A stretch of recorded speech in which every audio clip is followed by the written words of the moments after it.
que tout le monde entend bien ce que je raconte. C'est bon? Allez, on est parti. Donc, on va regarder. Donc, chez moi, c'est le grand C. C'est le cas particulier des métaux.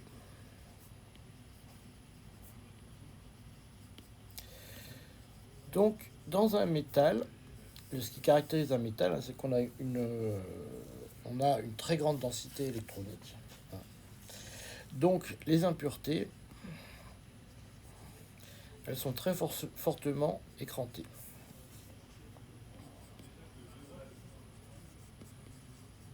Par les électrons de conduction. Ce qui n'est pas le cas dans un semi-conducteur.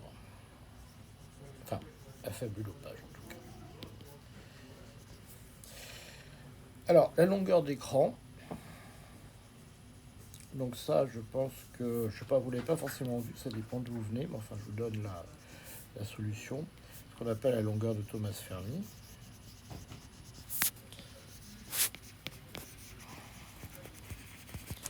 Donc ça, vous le trouverez dans tous les bons livres. Et cette longueur de Thomas Fermi, elle s'écrit, donc c'est celle qu'on appelle K0, hein, dans les autres cours on les appelait K0. Donc K0 carré, donc c'est pas à savoir par cœur, hein, c'est un M. Ouais, des fois je mets l'étoile, des fois je mets pas l'étoile, donc je ne mets pas du tout, comme ça sera mieux. 4, il y a un 4, il y a un E carré, et puis il y a un VF ici, et il y a un pi H bar cube. Donc en fait, vous voyez que la densité électronique, elle intervient par ici.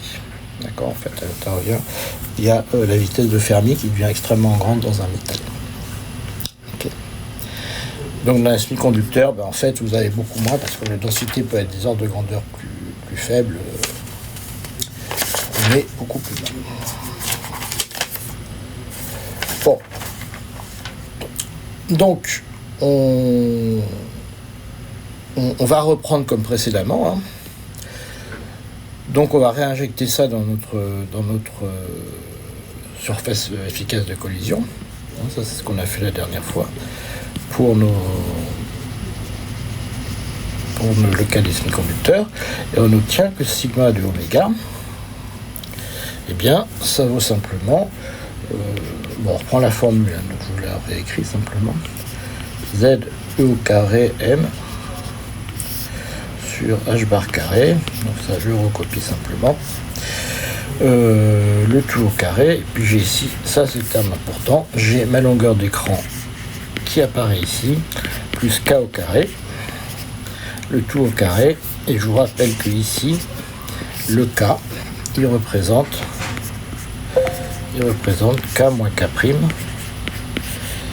Donc c'est la différence, c'est le transfert de quantité de mouvement entre mon électron qui arrive et mon électron qui est diffusé. Et Z, lui, c'est la différence de valence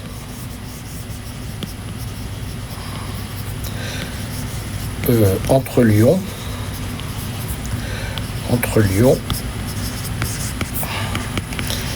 et un électron du réseau. Quelqu'un qui arrive et les électrons du réseau.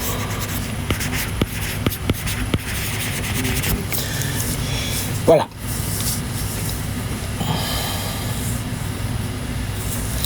Donc, en fait, donc l'impureté,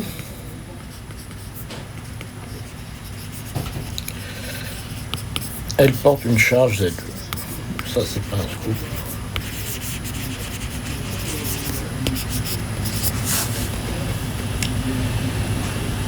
Donc maintenant, je vais simplement reporter ça dans l'expression qu'on avait tout à l'heure. Hein. Ça, c'est une expression qu'on avait établie.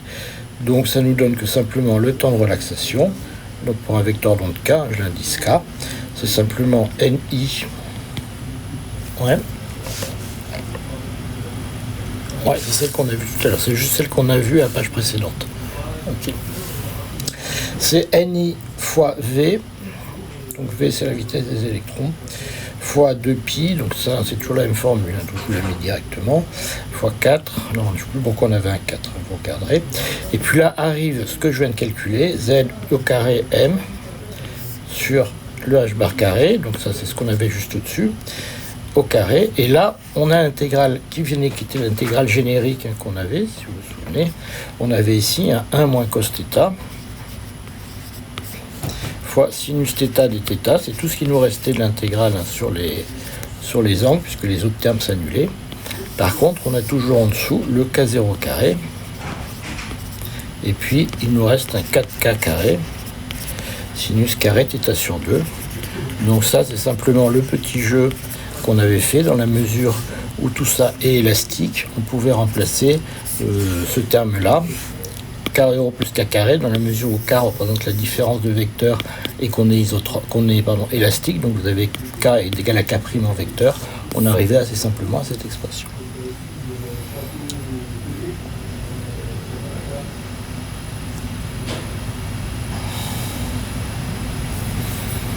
Alors, ce qui va se passer, c'est que ce truc-là, on peut regarder un cas limite qui est extrêmement simple. D'accord ? Parce que si vous regardez bien cette expression, je suis en train d'admettre des gens, c'est ça que je m'arrête de temps en temps. Si vous regardez cette expression, vous vous rendez compte qu'il y a un cas qui est extrêmement simple, c'est si on est à basse température. Parce que je vous ai dit, quand on va regarder un métal, en fait, tout se passe au niveau de Fermi, modulo la température et on est en train de planter mon main, j'espère pas. Modulo la température et éventuellement la tension. Ok ? Donc, attendez, il y a mon ordinateur qui se met à me causer là. Ouais, c'est bon, je vous écoute.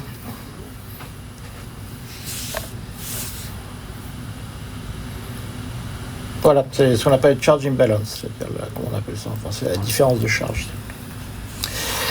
Alors, vous voyez que ce qui va vous rester devant, c'est simplement ce terme en z carré.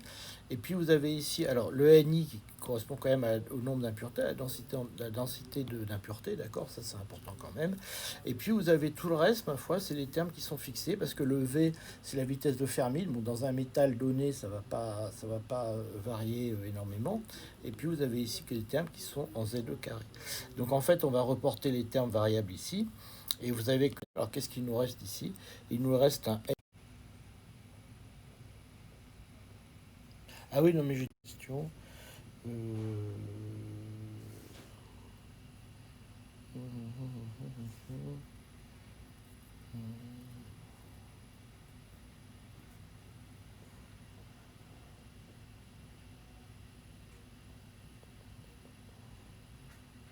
Non, ça c'est le signe. Le cas, l'approximation la plus simple, c'est le cas où t est très petit. Tu vas pouvoir l'écrire de façon un peu plus plus scientifique, si vous voulez. Donc si vous êtes à très basse température,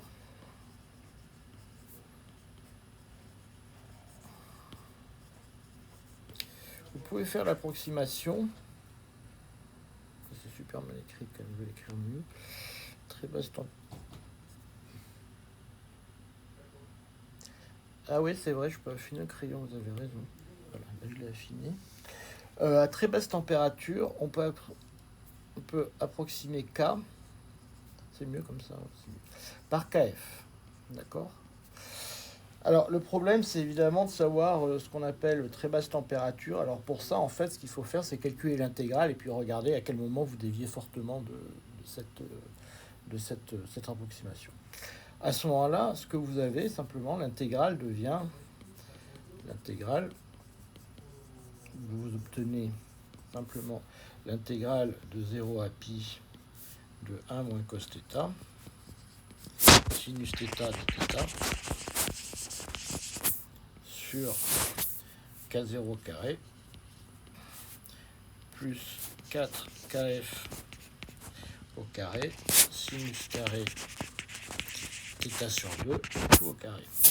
Et vous voyez que ce truc-là, maintenant, c'est un nombre. C'est simplement un nombre. D'accord ? Puisque vous n'avez plus rien. Vous avez fixé, toutes les constantes sont fixées. Donc finalement, c'est une intégrale qui est uniquement un nombre. D'accord. Et en plus, normalement, elle a le bon goût de converger. Enfin, elle n'est pas trop méchante, cette intégrale. Donc finalement, le 1 sur tau E,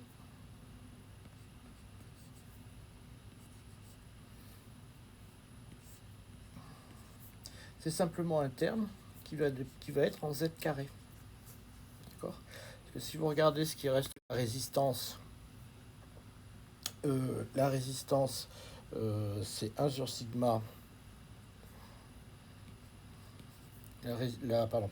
La résistivité, c'est essentiellement 1 sur sigma. Et ça, c'est 1 sur tau. Ça, c'est proportionnel à 1 sur tau. Donc vous avez que 1 sur tau, c'est proportionnel à un V et puis un Z au carré. Voilà. Donc ça veut dire qu'à basse température, alors ça a un nom, ce petit machin, c'est la règle de Lint. Je ne sais pas pourquoi elle s'appelle comme ça.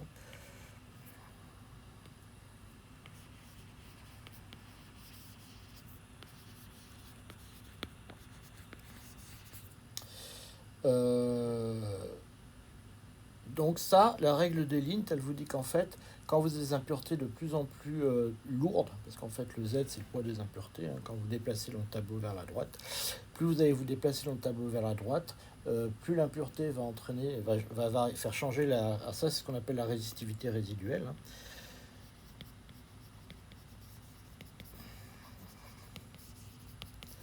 Eh bien, la résistivité résiduelle va varier comme la différence de charge au carré. D'accord. Donc ça va très très vite. Okay. Alors c'est assez facile à comprendre. Finalement, plus vous êtes chargé, plus vous allez diffuser sur une grande surface. Hein. Donc plus vous allez être efficace. Alors, cette résistivité résiduelle, vous voyez autre chose, c'est qu'elle vous donne aussi ici le NI. Alors le V, on s'en fiche un peu parce que le V, c'est la vitesse de Fermi. Bon, c'est un truc qui va pas... Même si vous mettez un peu de dopage, ça va pas bouger BZF. Hein. Donc ça, parce que les quantités de dopants que vous mettez, elles restent de toute façon petites.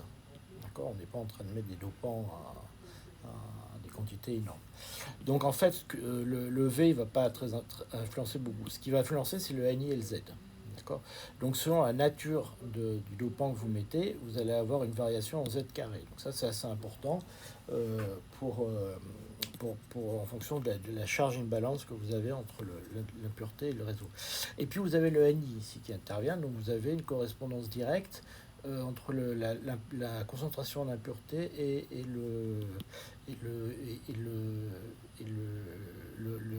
la résistance résiduelle que vous avez là. Donc c'est pour ça que la mesure de la résistivité résiduelle, donc ce qu'on appelle le RRR, du RRR, ça vous donne la pureté du métal. Donc ça, c'est un truc qui est utilisé par contre encore aujourd'hui, hein, si vous voulez. Quand vous voulez mesurer la pureté du métal, vous faites une mesure de RRR. Alors ça peut varier beaucoup, hein, si vous voulez. Quand vous avez un métal qui est fait, je veux dire, moi, si vous prenez un métal qui est fait là, comme ça, à l'arrache dans un labo, le RRR, il est ridiculement bas. Vous avez un facteur 100, au mieux. Par contre, si vous avez des gens qui font des métaux extrêmement purs, machin, et qui sont bien évaporés, parce que ça c'est important aussi. Il ne faut pas avoir de joints de grains, de machin, de trucs. Vous pouvez avoir des RRR qui font des milliers, voire des centaines de milliers. D'accord. Et donc ça, ce RRR, c'est... Ouais.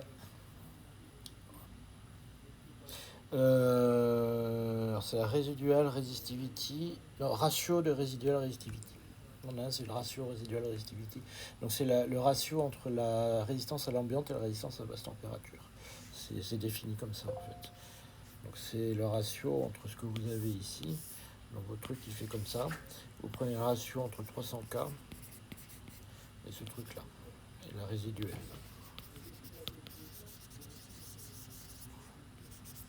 Excusez-moi, je ne vous ai pas défini vous faites le ratio entre le rho à 300K. Alors pourquoi 300K? Parce que c'est ce qu'on mesure à l'ambiante, c'est pour ça. Donc vous faites le ratio entre 300K et la basse température, c'est pour ça que ça s'appelle du RRR. Et donc le RRR que je mesure moi en général, c'est à peu près une centaine, quoi, quand tout se passe bien. Et ça, c'est vraiment un métal qui est mauvais, qui a été mal évaporé. Et puis vous arrivez à 1000, 100 000 dans des métaux qui sont vraiment préparés pour. et qui coûte très cher au passage. Et puis, ça, par exemple, quand vous voulez vraiment avoir des métaux purs, par exemple, ça peut arriver pour la conduction thermique ou des manips très spéciales, eh bien, vous travaillez votre métal pour avoir des très gros FFR. Alors, pour la petite histoire, quand même, il faut savoir que ce calcul, il a quand même un défaut, c'est qu'il surestime la section efficace de diffusion.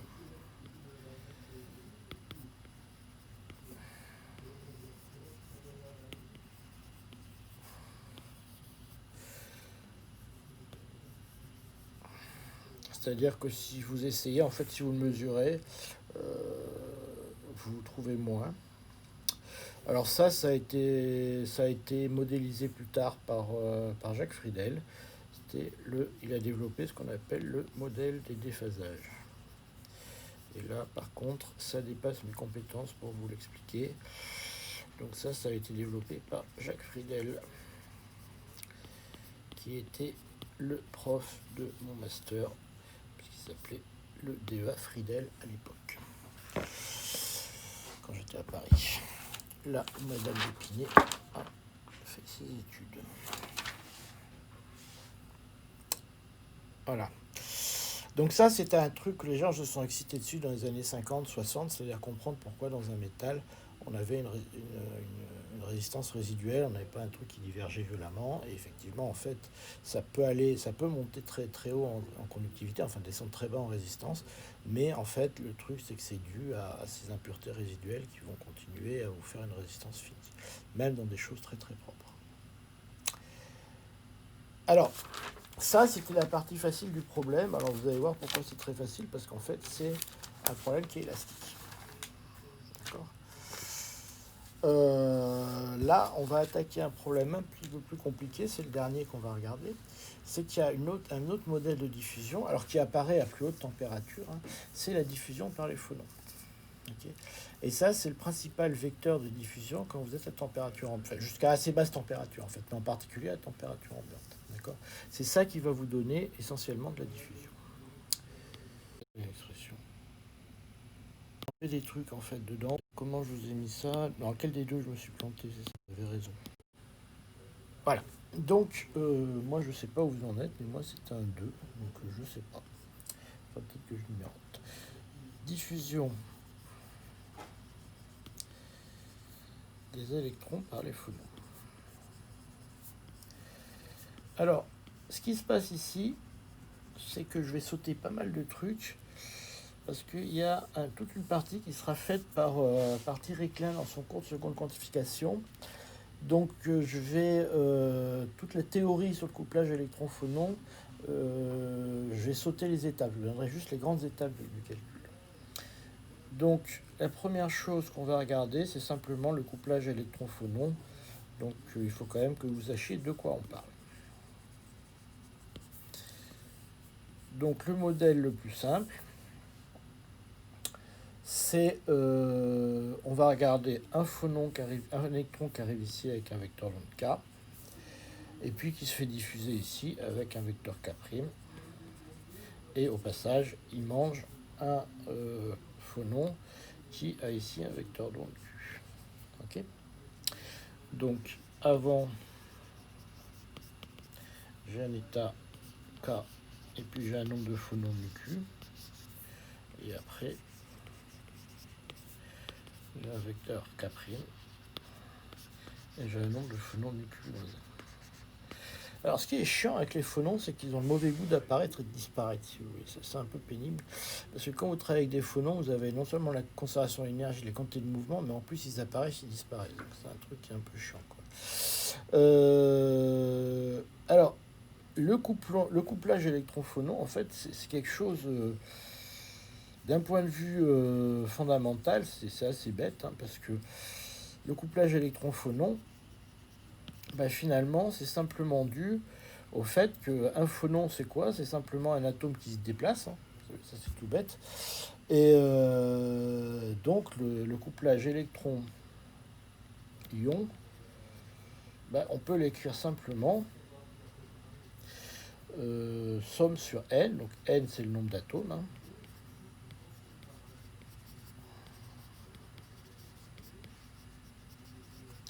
Alors V c'est simple, enfin U, et puis j'ai R moins Rn0.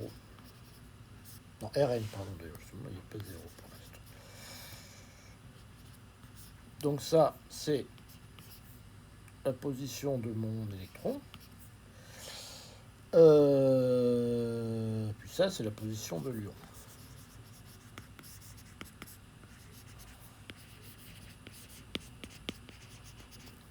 Bon, alors jusque-là, ça paraît logique, hein. Je fais simplement que l'interaction, c'est entre la position de... Il y a M. Geoffroy qui est mort de rire, je ne sais pas pourquoi. Et donc, c'est la position de l'électron et la position de l'ion. Donc, effectivement, j'ai une interaction électrostatique. Alors, en fait, ce qu'on va déjà poser, c'est que première approximation, c'est que pour des petites oscillations,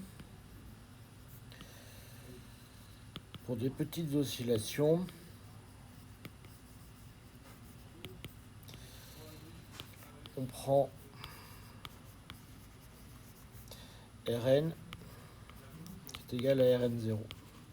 Donc ça oscille autour de la position d'équilibre.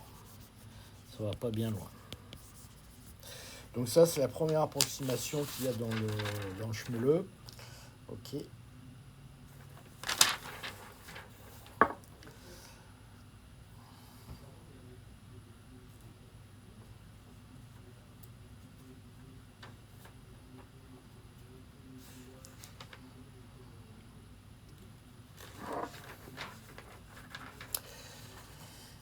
Et alors après, alors vous avez vu quand même les opérateurs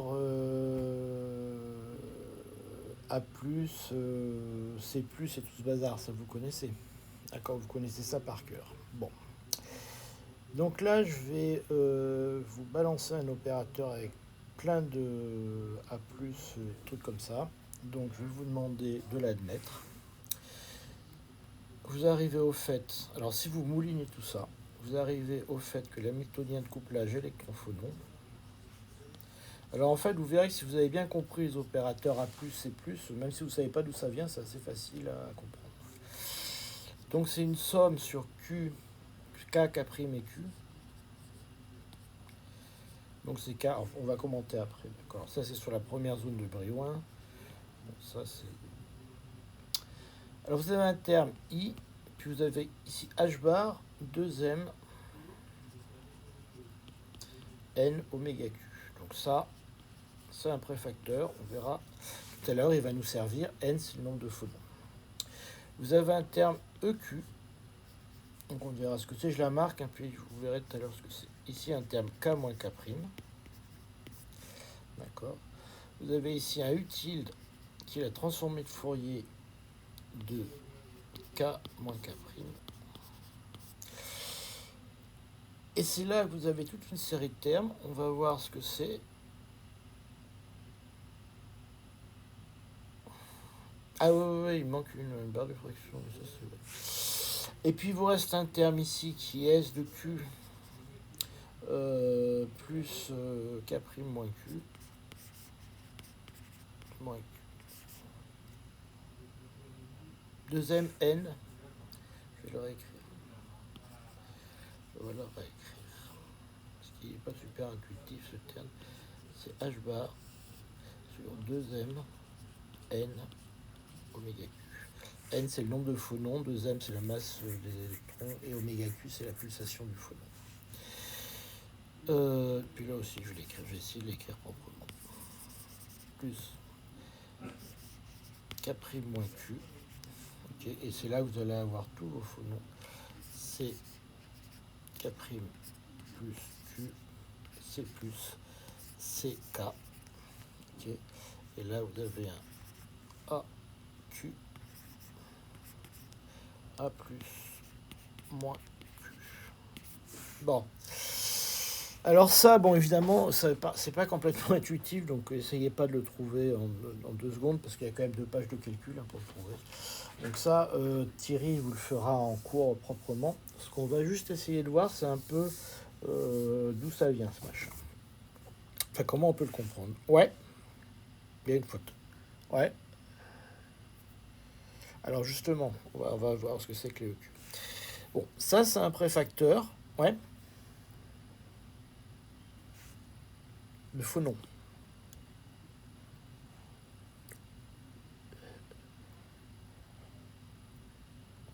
Ça, lequel? Ça? Le utile? Ça? Ça va transformer le Fourier du potentiel. Ça va transformer le Fourier de lui. Ok. Donc là, effectivement, on est passé dans l'espace des cas. On est passé complètement dans l'espace de cas. Donc, bon, ça, vous verrez comment ça se fait. Donc, en fait, AQ plus A plus moins Q. Alors, il y a un plus entre les deux, effectivement. Alors, faites attention à une chose. Ah ouais, importante. Là, c'est un produit scalaire entre EQ et K moins K'. D'accord? C'est un produit scalaire entre EQ et K moins K'. Alors, qu'est-ce qu'on peut dire de ce bazar? Les choses simples. On va commenter déjà les choses simples. Là, on a un préfacteur qui représente la force du couplage. D'accord? Alors, on va voir tout à l'heure qu'en fait, le oméga Q, on va regarder les couplages à petit q. Okay. Les couplages à grand Q, en fait, ils vont diminuer assez vite. Quand on couple avec des phonons de très grande énergie, ça va se casser la gueule assez vite. Ce truc-là, il a un sens que vous pouvez comprendre, en fait, parce que EQ, c'est le vecteur de polarisation de phonons. D'accord. Et K-Q', c'est le vecteur qui représente la différence entre le phonon incident et le phonon qui repart. Donc en fait, ça vous donne en gros, si vous imaginez un vecteur K-K', donc à une différence comme ça, et un phonon qui est polarisé perpendiculairement, eh bien ils ne peuvent pas se coupler. D'accord. Donc en fait, ça vous donne, typiquement, ça donne, si vous voulez, la différence entre le phonon, mettons, qui arrive comme ça et qui va être diffusé comme ça. Si vous cherchez à le coupler avec un phonon qui arrive comme ça, c'est pas possible. D'accord. Ce qui est assez logique. D'accord. Un phonon comme ça ne pourra jamais se coupler pour faire une diffusion qui va être dans ce sens-là. Okay. Donc on est bien en train de regarder un produit scalaire EQ fois K moins K'. Okay. Parce que le phonon, il a bien un vecteur de polarisation. D'accord. Alors le utile, en fait, il représente le potentiel.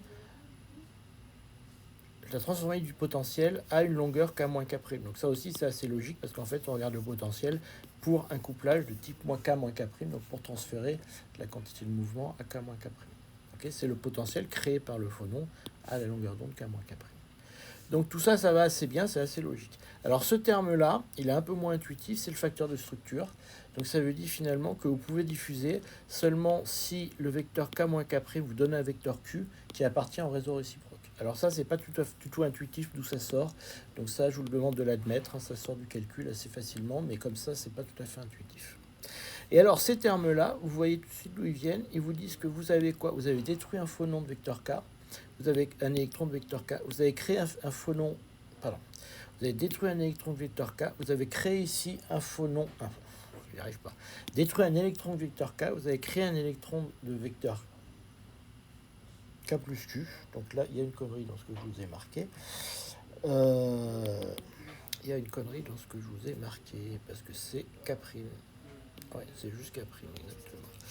Vous avez créé un électron de vecteur K', d'accord. Et puis au passage, vous avez détruit un électron de vecteur Q, d'accord. Alors pourquoi ici un vecteur de vecteur à plus de vecteur moins K'? C'est parce que vous pouvez avoir le processus inverse qui est d'émettre un vecteur donc de vecteur moins K', mais en fait ça fait un processus équivalent. D'accord. Pour la conservation de la quantité de mouvement, c'est la même chose. Donc vous avez le processus équivalent qui convient à émettre un vecteur de moins Q. C'est la même chose que d'absorber un phonon de vecteur Q. D'accord. Donc ça, c'est assez simple à comprendre. Je détruis un vecteur K, j'émets un vecteur K' en absorbant un vecteur Q, ou alors je fais la même chose mais en émettant un vecteur moins Q. D'accord. Et donc ce terme-là, c'est parce que je regarde la polarisation de mon phonon par rapport au vecteur de diffusion ici. Et ça, c'est le potentiel pour un vecteur K moins K', donc ça a transformé le Fourier du potentiel. Okay. Bon, ça, on laisse tomber, on l'admet. Et ça, c'est la force du couplage, d'accord, qui dépend de la pulsation de mon phonon et du nombre de phonons. Est-ce que l'interprétation, la lecture vous paraît plus claire? Alors vous inquiétez pas d'où ça vient, ça vous le démontrerez, il faut 2 pages quand même. Donc vous laissez tomber de savoir d'où ça vient. Est-ce que vous arrivez à comprendre un peu l'idée de ce truc-là?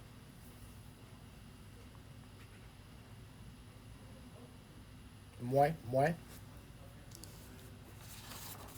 Ça, maintenant, on va s'en servir. C'est ça le plus important.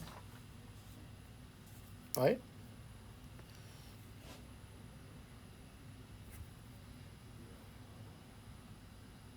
Attendez. Je vais vous réécrire tout ça proprement.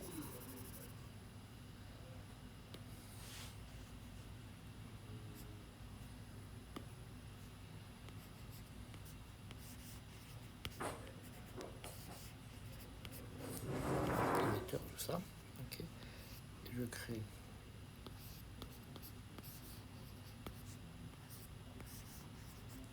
Oui, c'est un indice de S. Ah oui, c'est ça. Alors, je vais peut-être faire un grand S pour que ça soit plus clair. Je sais pas. Ah ouais.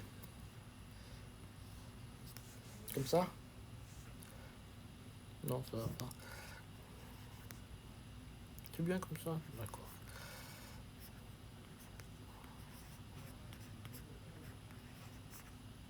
Comme ça?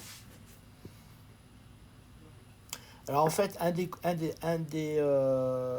comment vous dire, un des buts du cours de seconde quantification, enfin à mon sens, et je pense que Thierry le partagera si vous voulez, c'est que vous soyez capable justement de comprendre tout de suite, par exemple ce terme-là, de savoir tout de suite comprendre que je défais un faux nom en K, j'en crée un K', A plus Q, A moins Q, donc ça correspond à ça, et de comprendre que ça c'est la force de l'interaction, c'est de savoir lire une formule comme ça très rapidement, quoi. Évidemment les détails après... Hmm. Ah ouais. Ah. Non, c'est dommage parce que c'est vraiment, si vous voulez, dès que vous ouvrez un papier, vous en avez des trucs comme ça, quoi. Dès que vous regardez un papier un peu théorique, vous en avez. Il faut vrai. Et ça, si vous voulez, c'est un langage de lecture, hein, c'est un peu comme lire le latin ou lire les trucs, c'est simplement un langage, vous voyez. Ça fait ça, ça fait ça. Ça, c'est le terme de la force du machin, et puis c'est tout, hein, c'est tout ce qu'on voit. L'idée, ça serait justement que si vous voyez une formule comme ça et sans l'avoir, sans comprendre d'où ça vient, vous compreniez ce qui se passe, quoi. Tournicote la vis de derrière. Ouais. Quand tu as une indication comme ça, c'est déjà que tu vas pas. Voilà, c'est ça. En général, on met C pour les fermions et A pour les bosons. En général, c'est comme ça. Bon, voilà, donc on en est là et on est content. Euh, donc, donc j'en étais là. Donc, allez, on continue dans la joie et la bonne humeur. Parce que. Alors, attends. Regardons un petit peu ce qui se passe. Voilà, il est là. Eh bien, on a un terme, bon, on va le remettre là. Vous avez un terme ici qui est en 1 sur oméga Q. D'accord, qui est ici. Et puis, vous avez encore un terme ici. Donc, vous avez un terme en 1 sur oméga Q ici. Et donc, vous obtenez simplement que vous avez un racine de QS qui apparaît ici. Et alors, si je ne me trompe pas, ici, vous avez un K moins K' qui va vous donner Q aussi. Donc, vous trouvez un terme qui est en racine de Q. D'accord. Exactement, c'est H bar sur 2R. Donc, on va regarder ce qui se passe. Donc pour un potentiel écranté, ça on l'avait vu tout à l'heure, on en revient toujours à la même chose. Donc que vaut le U tilde? Pour un potentiel écranté, on a le U tilde de K, parce que K c'est K moins K', donc c'est exactement dans ce que j'avais avant, d'accord, qui vaut 4 ZE carré M. Il est en haut là. Carré au carré, et puis 1 K0 carré plus K carré. Le tout au carré. Alors, donc quand K tend vers 0, on a évidemment K qui devient très petit de K0. Bon, ça c'est évident. Okay.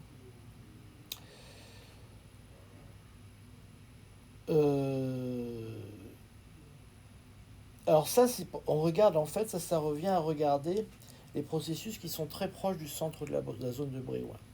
D'accord ?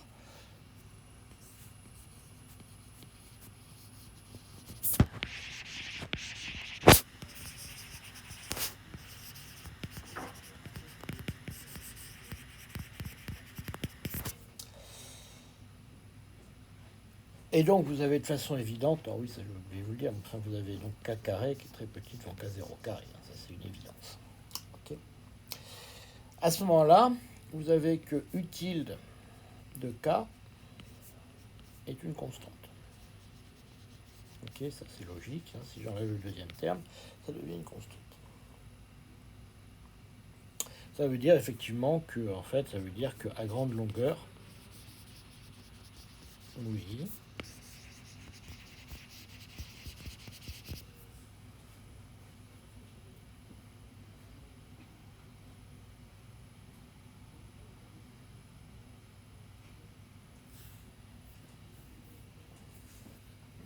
ou c'est le sigma.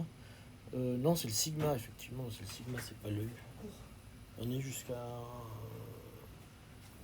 Excusez-moi, il y a Arnaud Ralco qui passe dans le couloir. Il y a un quart d'heure. Non, vous avez raison, c'est le sigma. Non, j'ai dû enlever. Non, non. C'est pas le sigma, c'est le U de sigma, ça contient ça. Ça, c'est le sigma. Parce que le sigma comprend le U de K, c'est ça le truc, donc j'ai dû me planter quelque part. Donc ça, c'est le sigma. C'est le sigma, celui-là. Donc en fait, à grande longueur d'onde, à grande longueur, le potentiel est constant.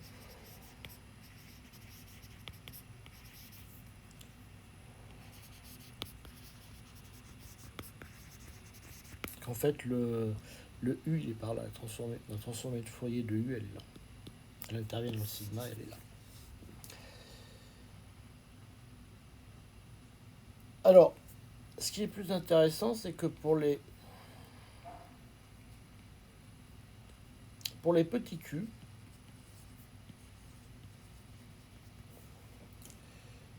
pour les phonons acoustiques, donc vous savez ce que c'est les phonons acoustiques, hein, c'est les petits.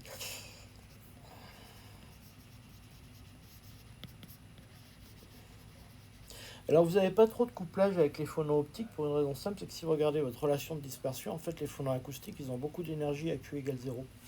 Ce qui n'est pas le cas des électrons. Forcément, les électrons à Q égale 0, ils n'ont pas d'énergie. D'accord ? Parce que H bar de K2 sur 2M, à K égale 0, ça fait 0. Donc vous ne pouvez pas coupler un électron avec un phonon acoustique. D'accord ? Par contre, vous pouvez avec un phonon optique. Par contre, vous pouvez le coupler avec un phonon acoustique. D'accord ? Donc pour les phonons acoustiques, c'est-à-dire à petit Q, vous pouvez écrire simplement l'approximation que oméga Q est égal à Q fois S, avec S, c'est la vitesse du son. D'accord ? Ça paraît raisonnable. Et dans ce cas-là, si vous regardez bien ce que ça donne, d'accord, si on regarde l'hamiltonien électron-phonon qu'on vient de marquer, eh bien, c'est hamiltonien électron-phonon que j'ai perdu. Donc vous avez le terme qui est, alors on va dire que... Donc vous avez H bar sur 2mn oméga Q avec une racine carrée, ça vous donne un terme qui est en 1 sur Q, d'accord. Et puis vous avez aussi le K moins K', ça vous donne un terme, c'est à peu près Q, d'accord, ça c'est dans l'ordre de Q.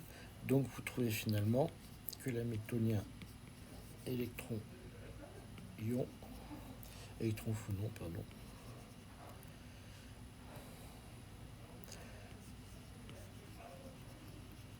c'est un terme qui varie en racine de Q.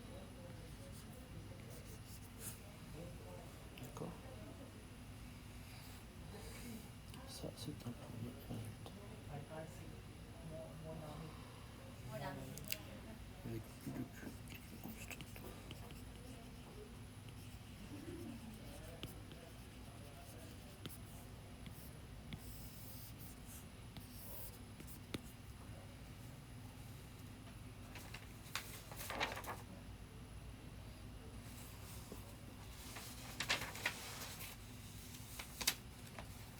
Voilà, donc ça, on a maintenant établi comment varient les couplages électron-phonons en partie à petit q. D'accord, on a établi que le couplage électron-phonon varie comme racine de q. Alors évidemment, vous pouvez marquer dans un coin pour vous en souvenir. Ça, c'est dans la limite q tend vers 0. Dès qu'on dépasse les phonons optiques, ça devient complètement faux. D'accord.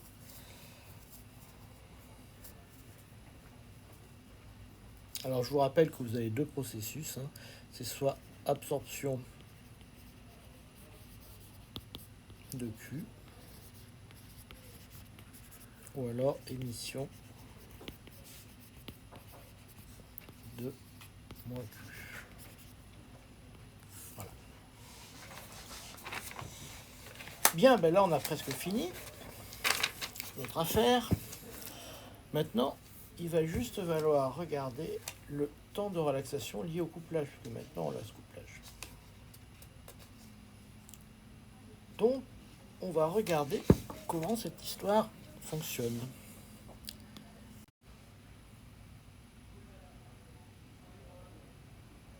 Pardon ?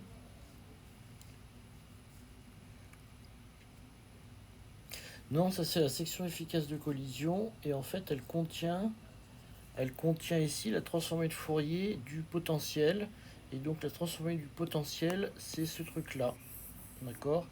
Et ça doit être ça avec un U quelque... Faudrait que je revienne exactement sur les bonnes formules, parce que Loan m'a fait remarquer, parce que le sigma de oméga contient la transformée de Fourier du U de K, donc il faudrait que je vous déconvolue exactement qui est qui, d'accord ?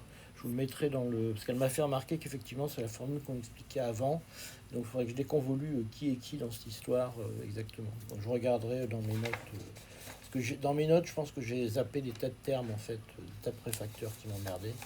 Donc je pense qu'elle me fait remarquer fort justement que j'ai deux fois le même terme. Parce que je pense dans une formule, j'ai dû enlever tous les préfacteurs qui m'emmerdaient. Donc effectivement, du coup, ça donne la même chose, alors que ça devrait pas.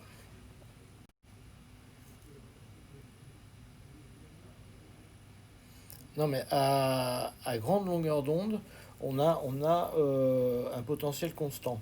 Alors à petite longueur d'onde, non, à petite longueur d'onde, on est à grand K. On a un grand K à petite longueur d'onde, d'accord? Donc quand vous êtes à grand K, c'est pas la même chose. Parce que là, on regarde le problème qui est à petite longueur d'onde, donc à grande distance. Ok. Donc à grande distance, on regarde un potentiel constant, ce qui est assez logique finalement, parce que vous êtes sur des grandes longueurs d'onde. D'accord. Là, c'est un autre problème. On regarde le problème qui se passe pour les petits K. D'accord. Pour les petits Q. C'est les problèmes où vous diffusez très peu. D'accord. Interpellé.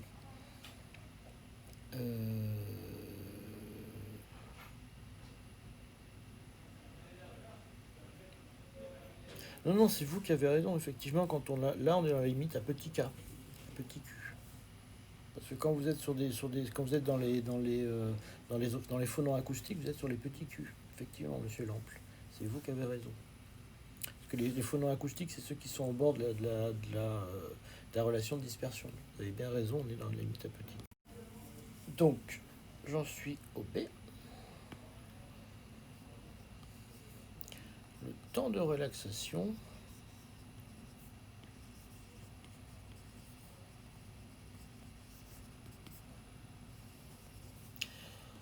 lié au couplage.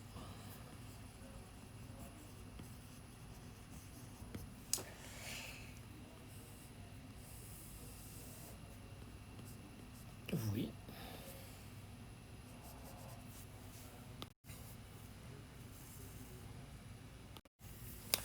Bon, les temps de relaxation. Donc, la probabilité de diffusion.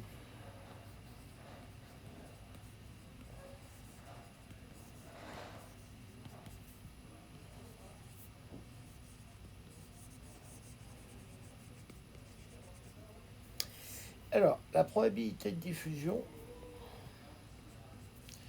donc, vous avez ici oméga de K plus Q. Attendez, je vous ai peut-être dit une bêtise là, du coup. Donc, W de K plus Q, K, c'est un truc qu'on peut écrire sous la forme suivante. 2pi sur H bar, Et puis après la suite, vous la connaissez. Donc on va simplifier, hein. Je vais écrire simplement un terme qui va être bêta de q au carré. Donc là-dedans, j'ai mis toutes les constantes, vous allez voir tout à l'heure. Et puis j'ai un terme ici, donc ça c'est simplement les termes de transition. Donc j'ai nu moins q plus 1, ça c'est le terme qu'on a vu tout à l'heure, donc on va l'expliciter. Donc avec k plus q. Ok. Et puis j'ai ici un terme c plus k plus q, ck a plus moins q. Donc ça c'est le terme que vous aimez bien. Puis j'ai aussi nu moins q, k. Donc au carré. Voilà, ça c'est votre cours de seconde quantification. Et puis j'ai aussi quand même un delta, parce qu'il faut bien que je conserve l'énergie en bas A. Donc j'ai epsilon k plus q plus h bar oméga q, puisque je vais créer ici un phonon, moins epsilon k, ça c'est celui que j'ai détruit. Ok. Et puis j'ai le cas où je détruis mon phonon, plus, alors j'ai ici un terme que j'appelle aussi BQ, vous allez voir en fait ce BQ ce que c'est. Et là, j'ai l'autre trace, l'autre processus, donc j'ai nu q moins 1. Ah oui, alors faites gaffe, effectivement, j'écris mal, hein. C'est nu q plus 1, d'accord? C'est le nu q, je rajoute un électron ici. Nu q moins 1. Puis là, j'ai toujours k plus q. Justement, je vais le définir juste après, d'accord? C plus k plus q, ck a q mu q k au carré. Et puis c'est pareil, j'ai toujours une delta qui traîne ici. Donc j'ai un delta de epsilon k plus q plus. Alors là c'est un moins du coup parce que j'ai perdu l'énergie de mon phonon.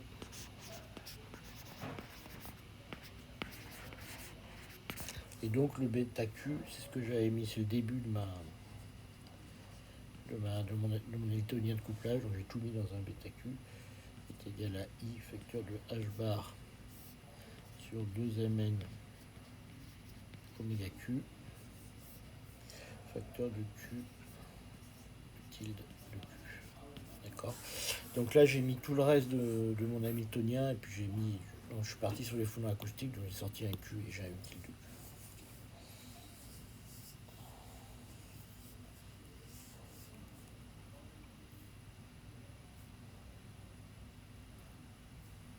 Voilà, okay, c'est juste une négation. Donc là, c'est juste une notation. Hein, donc maintenant, avec votre cours de seconde quantification, ça doit vous paraître clair. Hein.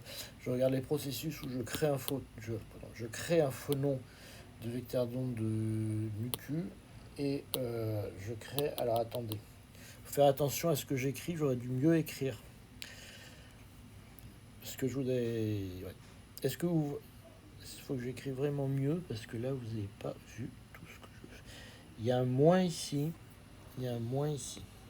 D'accord. Donc là, je suis en train de créer un vecteur de vecteur. Je suis en train de créer un phonon de vecteur donc moins q. D'accord. Donc ça correspond à ces processus-là.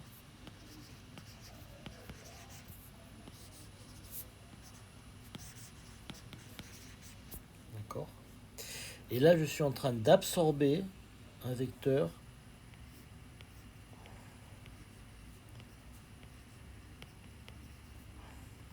de vecteur d'onde q. D'accord. Donc si vous, alors ça, il faut bien que vous regardez ces processus. Quand vous avez le dessin, vous pouvez remettre tout seul les vecteurs, les opérateurs seconde quantification. D'accord. Là, c'est pour ça que j'ai un nu moins q, d'accord, que je suis en train de créer. D'accord. Donc j'augmente d'une unité mes vecteurs nu moins q, parce que je viens d'en créer un. Donc j'augmente d'une unité. Ici, je suis en train d'en détruire un. Donc mes vecteurs nu-q, je suis en train de les détruire d'une unité. Est-ce que tout le monde voit ça bien? Tous ceux qui ont fait le cours de Thierry, c'est clair? Donc autre chose, vous voyez, l'idée c'est de passer facilement de ces petits dessins à ces machins-là.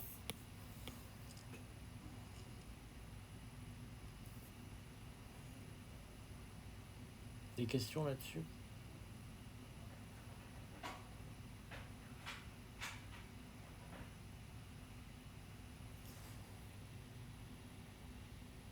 Celui-là? Ce qui vous choque, c'est celui-là ou c'est celui-là? Ou les deux?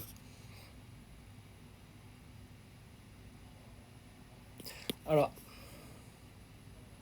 bah, vous regardez ce que vous avez à la fin. C'est-à-dire qu'à la fin ici, quand vous avez créé un faux nom, à la fin, vous avez E k plus Q plus H bar oméga Q puisque vous avez créé un faux nom. Et inverse pour l'autre. Ok. Nous y voici, nous y voilà.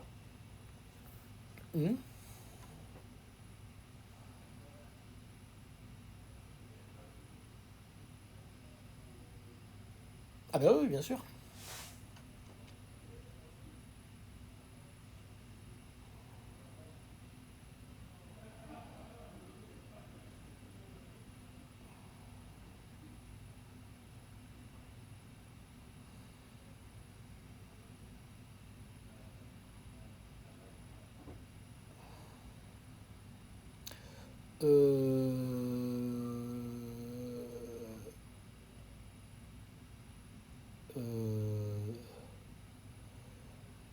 Parce que dans un cas, oui, c'est par rapport au sens des flèches. C'est par rapport au sens des flèches. Il y en a un qui rentre et un qui sort dans la somme.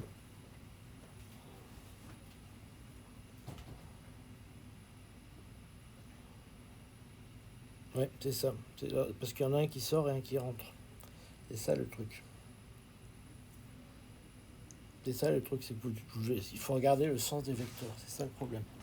Parce que émettre un faux nom de vecteur d'onde moins Q, c'est comme en absorber un de vecteur d'onde Q. Parce que vous avez un moins fois moins, si vous voulez. Parce qu'il y en a un qui est émis, un qui est absorbé. Donc quand vous émettez un faux nom de vecteur d'onde moins Q, c'est comme en absorber un de vecteur d'onde Q, au niveau du processus microscopique. C'est ça qui est un piège, c'est que vous ne pouvez pas absorber. Si vous regardez, parce que vous, ce que vous avez fait comme raisonnement, c'est que j'ai K et j'ai mis moins Q, donc ça devrait faire K moins Q. Mais non, parce que vous émettez moins Q. Est-ce que vous voyez ce que je veux dire? Et ça, c'est jamais pris en compte. En mécanique classique, vous avez toujours, vous pouvez avoir, c'est ce que je vous disais, un faux nom, c'est chiant parce que ça peut être créé. Vous voyez ce que je veux dire? Quand vous regardez des collisions classiques, vous n'avez jamais création d'une bille. Alors que là, vous avez création d'une bille. Est-ce que vous me suivez? Donc c'est pour ça que vous avez conservation et quantité de mouvement, même dans ce cas-là. Et ça, c'est complètement anti-intuitif. Alors, qu'est-ce qu'on va faire comme approximation pour que ça soit sympa? Donc, on va dire déjà, première chose, on va dire que pour s'en sortir, on va dire que nu-q est très grand. D'accord? Ce qui nous dit que, essentiellement, on va dire que nu-q-1, c'est de l'ordre de nu-q. C'est de l'ordre de nu-q. C'est de l'ordre de nu-q plus 1. Puis pareil pour les nu-q.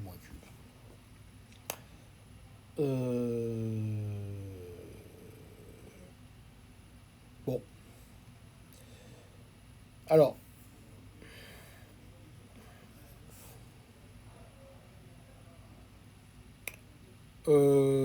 Disons suffisamment pour qu'on ait beaucoup de faux noms, effectivement. Alors, Brandt, en fait, ouais, on verra ce que ça veut dire. C'est-à-dire qu'on n'est pas dans...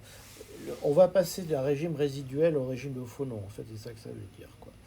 Mais très vite, on va en avoir assez pour que ça fasse ça. En fait, vous verrez que l'approximation suivante, c'est sur la fonction de distribution des faux noms. C'est ça qu'on va faire comme approximation.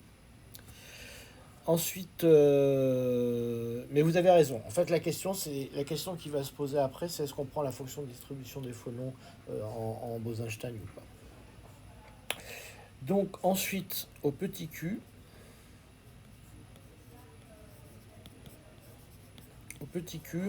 ce qu'on va dire, c'est que on a des phonons de basse énergie.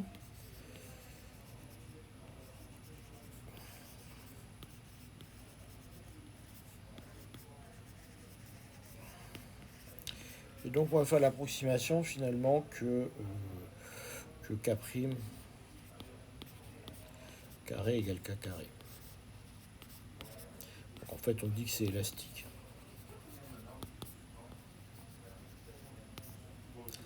Voilà, donc on a une diffusion élastique par les phonons.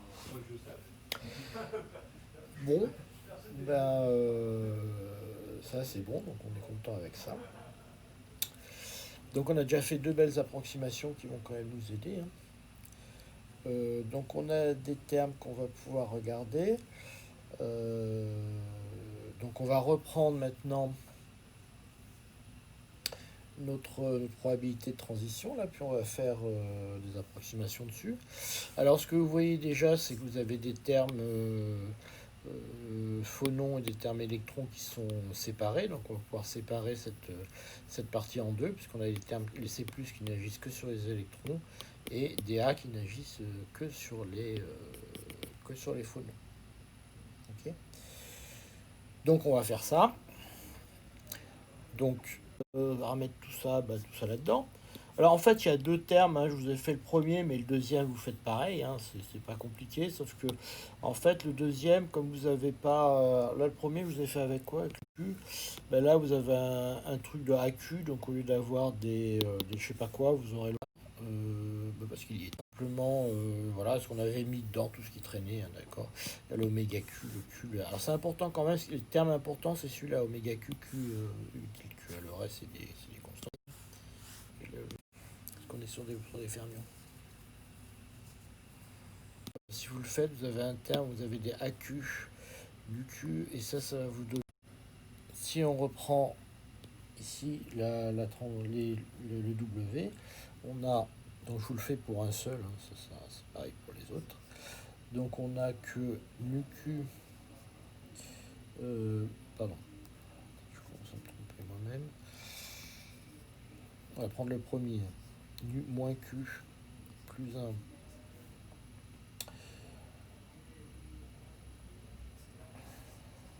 K plus Q,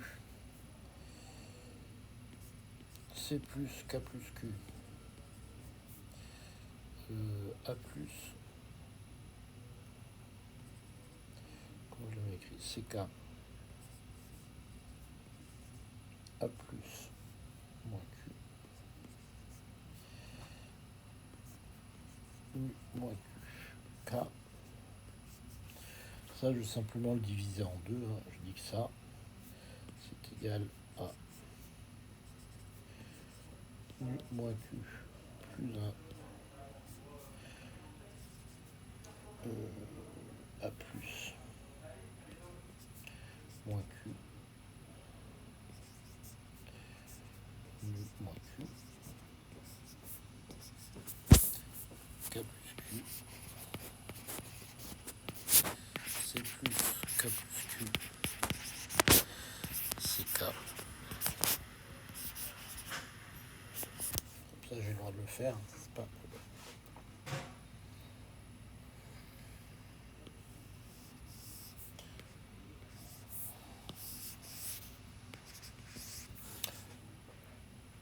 Alors,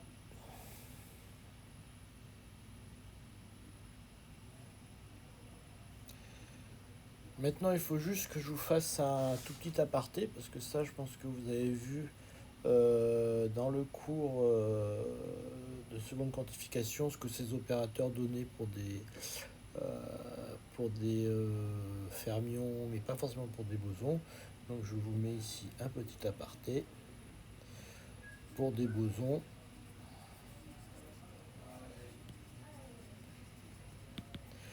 Vous avez que A plus Q appliqué à nu q égale à racine de nu q moins 1 et que a plus q. Déjà ça commence mal parce qu'il n'y a pas de u. Et que a plus q appliqué à nu q égale à nu q plus 1.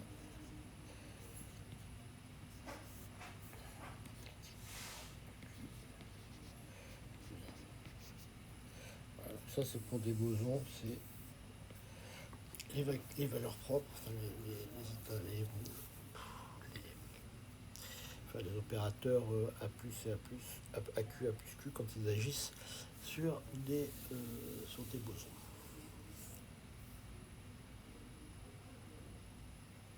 Non, il est temps, on a mis ça, ouais. Vous détruisez un boson, vous créez un boson. Voilà, c'est un opérateur qui vous détruit un boson, donc vous finissez avec un boson de moins. Là, c'est un opérateur qui vous crée un boson, donc vous finissez avec un boson de plus. Vous avez l'air perplexe. Ah non, mais sous la racine, c'est un nombre, là. Oui, le plus 1, celui-là, vous voulez dire? Ah, ben celui-là, c'est un nombre. Vous avez 5 bosons, ça vous fait une racine de 6, quoi. Et par contre, ce nombre-là, comme c'est des bosons, il peut prendre n'importe quelle valeur. Hein. Il peut prendre 5, 6, c'est pas forcément 0 ou 1.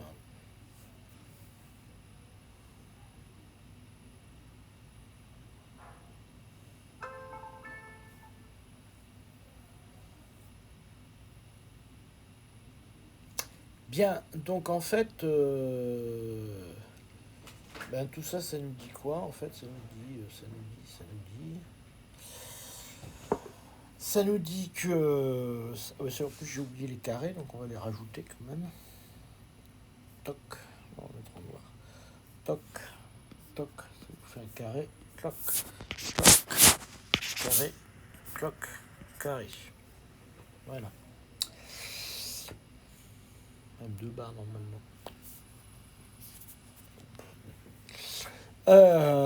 Ça nous dit finalement que le terme 1, si on regarde bien, donc on a un opérateur A plus moins Q, d'accord. Donc il va nous donner simplement un terme nu Q plus 1, pardon, nu moins Q.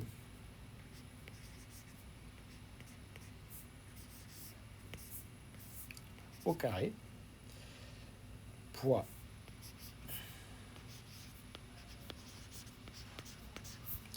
toc nu moins que plus 1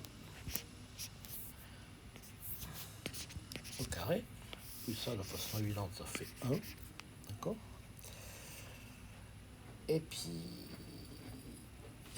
le terme 2, donc ça, vous avez vu en seconde quantification ce que ça vaut. Hein. Ça vaut simplement 1 moins n nk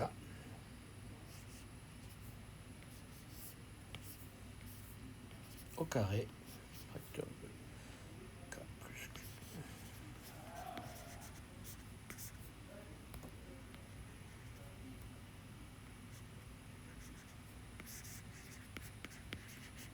Hop, hop, hop, au carré. Et ça vaut 1. D'accord avec moi?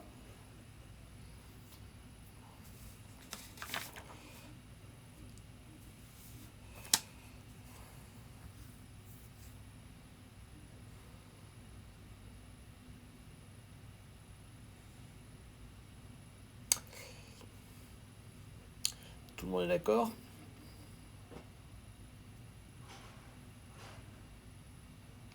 Bien, alors on va remettre tout ça, le A+, avec le coup du A+, vous aurez l'autre race, là vous aurez des AQ, donc vous allez avoir des racines de NQ de NQ qui vont apparaître, mais c'est strictement la même chose.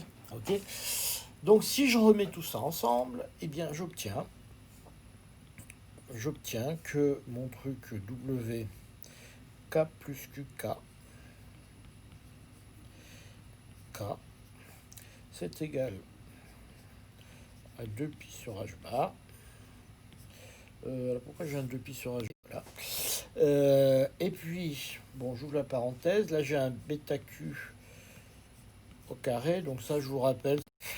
Et puis là, ce qui nous reste, suite à ce calcul-là, c'est un terme en UQ plus 1. Ok. Et puis un terme qui vaut, il nous reste juste le delta, d'accord, de epsilon k plus q plus h bar oméga moins epsilon q. Non, parce que c'était un ratio.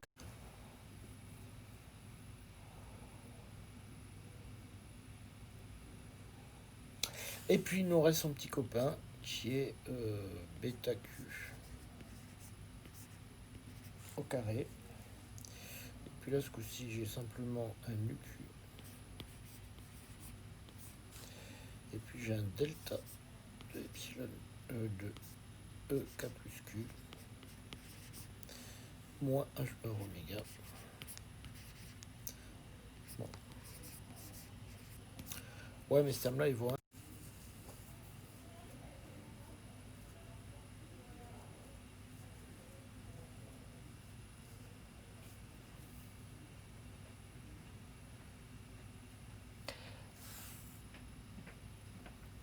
Non, parce que quand vous faites ça, vous allez faire apparaître, et sur ces termes-là,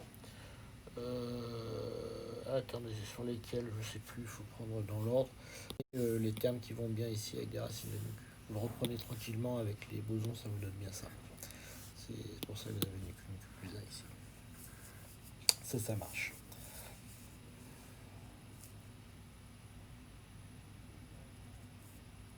Parce qu'un K vaut 0.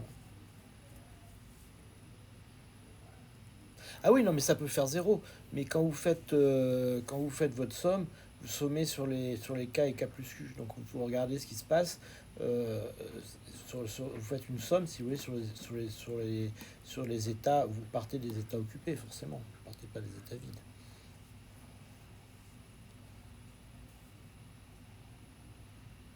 Vous pouvez répéter?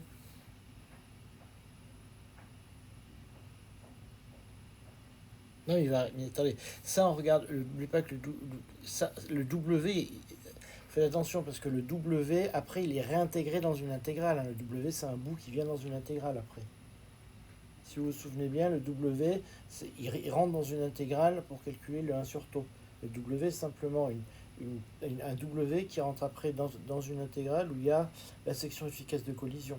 Ça, c'est juste la probabilité de transition entre un état K, K plus Q. D'accord? C'est pas ça, c'est juste une partie du truc. Après, effectivement, on ressomme tout ça. D'accord? Sur les états K, les états K plus Q. Ça, si vous remontez en arrière, vous verrez le cheminement. Ça, c'est juste un bout. Alors, maintenant, ce qu'on va faire, et on a après, je vous lâche, parce qu'on a presque. Ben, tiens, ça arrive juste après d'ailleurs. C'est que, comme on a des grands nucus, donc ce qu'on va faire, c'est que si on a beaucoup de phonons,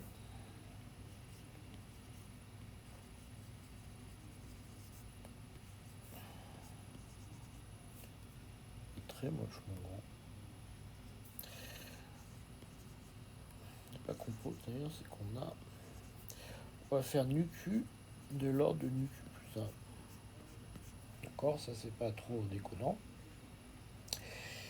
Et on va poser aussi que h bar oméga, qui est très petit devant epsilon k et epsilon k plus q.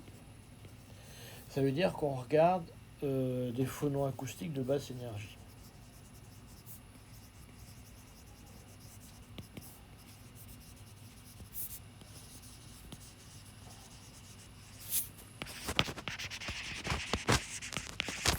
Donc si vous regardez, en fait, on est en train de regarder ici qu'on a une déviation très faible, en fait, hein, si vous voulez.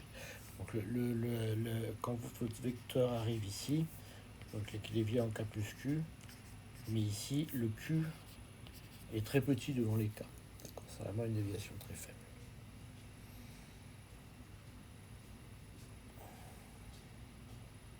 Alors, si vous repartez, alors si vous remettez tout ça justement dans ce qu'on disait, donc le 1 sur taux, il se met sous la forme V sur 2pi cube. D'accord, fois une intégrale de 4pi sur h bar. Et là, on remet notre W kk'.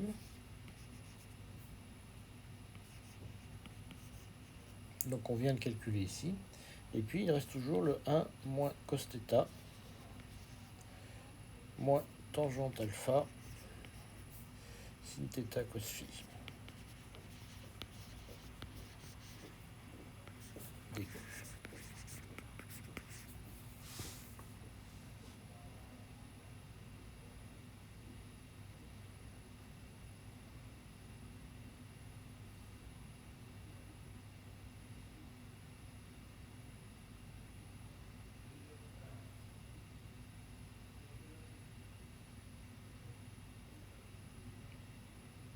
Ben, elle porte sur rien parce qu'il n'y est pas. Pourquoi je vous en ai mis deux? Non, parce que j'ai complètement merdé mon truc. Parce que pour l'instant, il n'y en a qu'une. Donc vous avez raison de me dire qu'il n'y en a qu'une.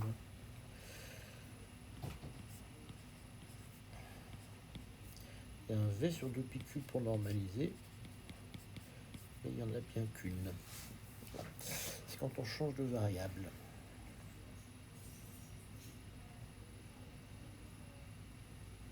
Alors, bon, on a toujours ce terme en cosinus phi.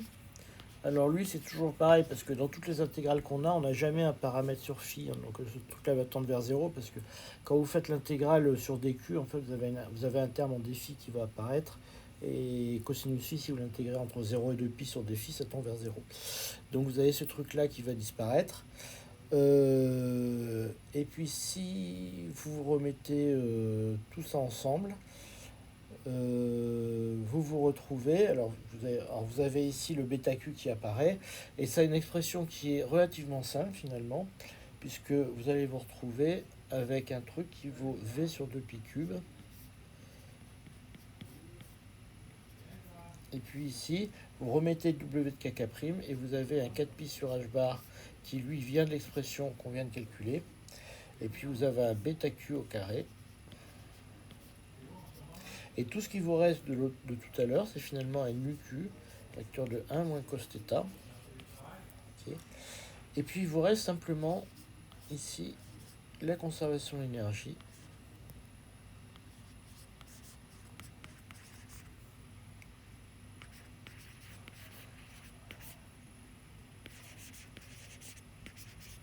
Donc vous voyez qu'en fait tout ce qui nous reste ici, c'est simplement comme on considère que le phonon a une énergie très petite devant l'électron. Bien, on a simplement ici ce qui reste, que en fait on a une diffusion élastique par le phonon.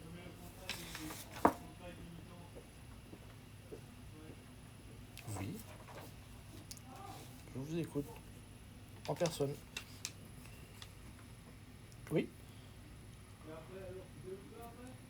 Ouais, là vous avez un tangente alpha qui apparaît. Ben, en fait, il disparaît parce que on a un 0 sur l'intégrale pour le cosinus.